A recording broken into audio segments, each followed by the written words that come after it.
नमस्कार, बिहार से खास खबर लेकर हाजिर हूं मैं सर्वमित्रा। मुजफ्फरपुर रेप कांड नीतीश कुमार के लिए बड़ी मुसीबत बनता जा रहा है और राहुल गांधी जिस तरीके से नीतीश कुमार पर भड़के हैं, जिस तरीके से उन्होंने कहा है कि इंसाफ मिलना ही चाहिए वरना हम शांत नहीं बैठेंगे, उसके बाद कांग्रेसियों ने अब मोर्चा संभाल लिया है।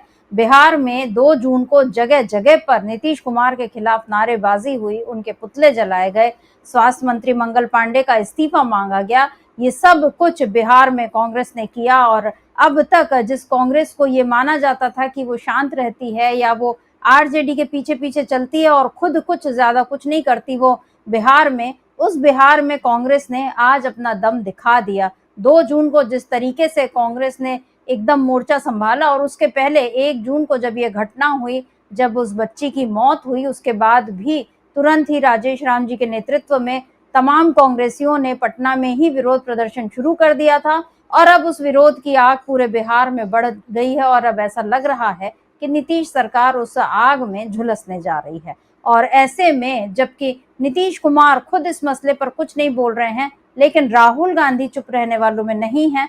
6 जून को राहुल गांधी आने वाले हैं पटना और उसके बाद वो जाएंगे राजगीर, जहां पर वो संविधान सम्मान सम्मेलन करेंगे।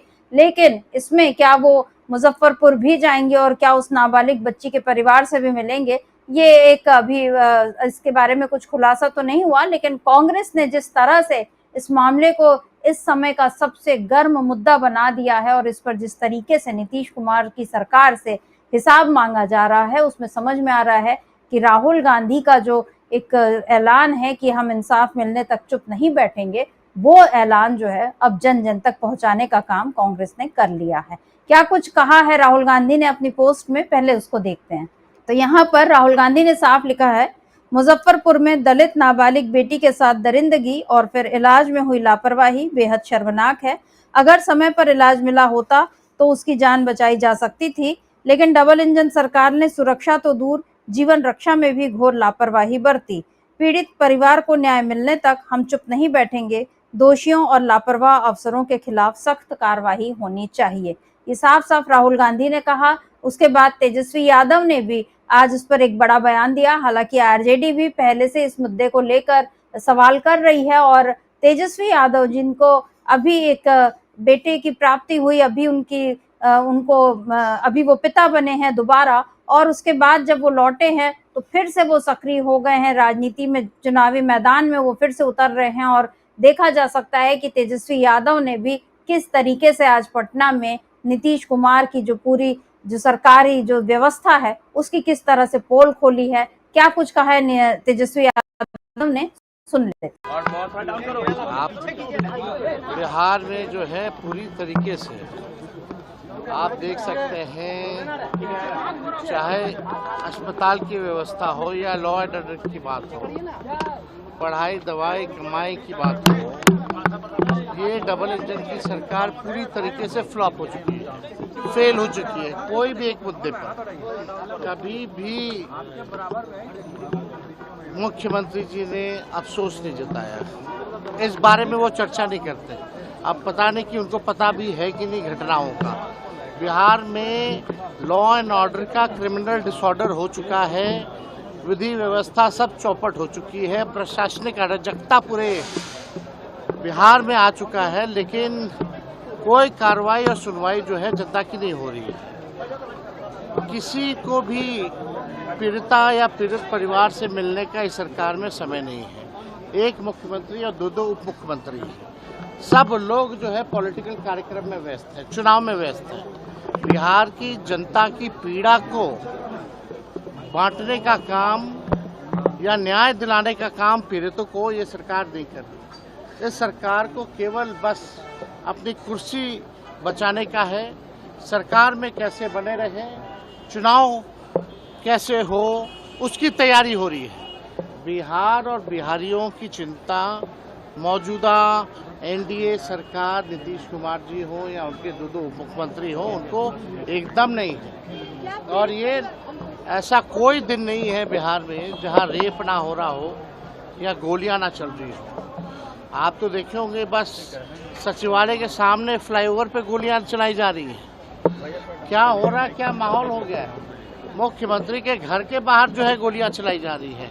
तो पूरी तरीके से आप कह सकते हैं यहाँ अपराधियों का जो है बोलबाला। प्रधानमंत्री भी बिहार तो तेजस्वी यादव ने भी नीतीश कुमार सरकार को जमकर आड़े हाथों लिया है और बता दिया है कि स्वास्थ्य मंत्री के जो दावे हैं या जो अच्छी कानून व्यवस्था के दावे हैं वो किस तरह के दावे हैं, कितने खोखले दावे हैं।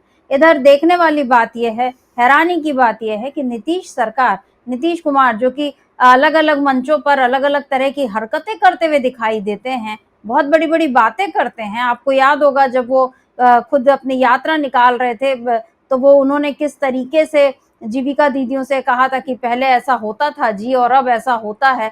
इसी तरह की बात उन्होंने प्रधानमंत्री मोदी के सामने भी मंच पर कही विक्रमगंज की सभा में कि पहले ये महिलाएं कहाँ आ पाती थी और अब सब आ रही हैं, और देखिए किस तरह से महिला सशक्तिकरण की तरफ नीतीश कुमार ने इशारा किया था। लेकिन हैरानी की बात यह है कि इतनी गंभीर घटना उनके अपने राज्य में हो गई और नीतीश कुमार जो हैं वो कुछ कर नहीं पा रहे हैं और वो अपने स्वास्थ्य मंत्री का इस्तीफा नहीं ले पा रहे हैं। उस परिवार को ये भरोसा नहीं दिला पा रहे हैं कि आपके साथ जो कुछ हुआ वो गलत हुआ और लेकिन अब आपको न्याय मिलेगा। कैसे नीतीश कुमार इस तरह से चुप रह रहे हैं ये देखने वाली बात है। लेकिन नीतीश के फेवर में या नीतीश का पक्ष रखने के लिए केंद्रीय मंत्री नित्यानंद राय वो अब बयान दे रहे हैं और वो राहुल गांधी के या महागठबंधन के दावों को गलत बता रहे हैं। क्या कुछ कहा है नित्यानंद राय ने, आप खुद सुन लीजिए। देखिए, एनडीए की सरकार बिहार में विकास का भी काम कर रही है और विधि व्यवस्था भी को भी दुरुस्त रखी है। मैं बता रहा हूं कि ठीक है, कहीं कोई घटना दुर्घटना होती है या किसी भी अधिकारी पदाधिकारी के द्वारा कोई लापरवाही होती है तो सरकार उसको संज्ञान में लेती है, उस पर कार्रवाई करती है, उस पर न्याय देती है अपने बिहार के लोगों को, और इसमें कहीं भी बिहार सरकार कोई कोताही नहीं छोड़ती है, संवेदनशीलता के साथ और तत्परता के साथ कार्रवाई करती है।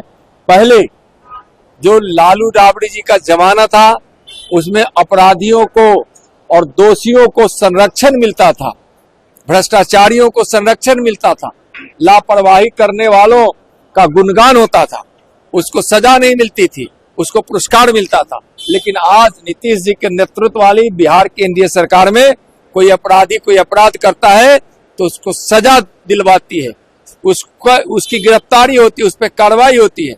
कोई अगर दोषी या लापरवाही के कारण अगर बिहार को कुछ भी नुकसान होता है या बिहार वासियों को नुकसान होता है तो सरकार उस पर संवेदनशीलता से काम करती है। धन्यवाद। तो बिहार में एक दलित बच्ची के साथ हुए दुष्कर्म का मामला अब राजनीति की बिसात पर बिल्कुल आगे बढ़ चुका है और इसमें यह दिख रहा है कि नीतीश सरकार इसमें चाहे जितने तर्क दे दे, केंद्र सरकार चाहे नीतीश सरकार को बचाने के लिए जितनी बातें कह ले, लेकिन दिख यही रहा है कि एनडीए इस मामले में पूरी तरह से विफल साबित हुई है।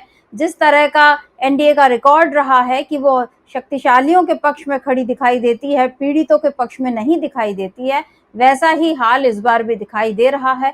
हालांकि पीड़ितों की आवाज उठाने के लिए राहुल गांधी ने मुहिम छेड़ दी है और राहुल की मुहिम को इस समय कांग्रेस आगे बढ़ा रही है।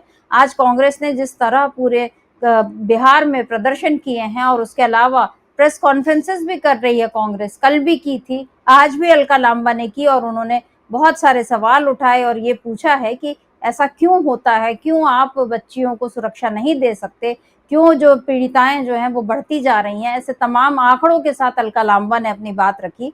तो यहाँ पर दिख रहा है कि राहुल गांधी बिहार में जिस तरीके से कांग्रेस को पुनर्जीवित कर रहे हैं या कर चुके हैं, उसका असर जो है केवल कांग्रेस को नहीं मिल रहा है अच्छा, बल्कि अब वो जनता के लिए भी अच्छा साबित हो रहा है, क्योंकि अब तेजस्वी यादव के साथ साथ राहुल गांधी भी आ गए हैं बिहार में, जो कि जनता की आवाज उठा रहे हैं। और इन दोनों नेताओं का एक साथ इस तरह से नीतीश कुमार के खिलाफ खड़े होना या जो सरकार की जो अव्यवस्था है, कुप्रशासन है, जिसको कि सुशासन बोल बोल कर बहुत प्रचारित किया गया, लेकिन कैसा कुशासन है वो दिख रहा है।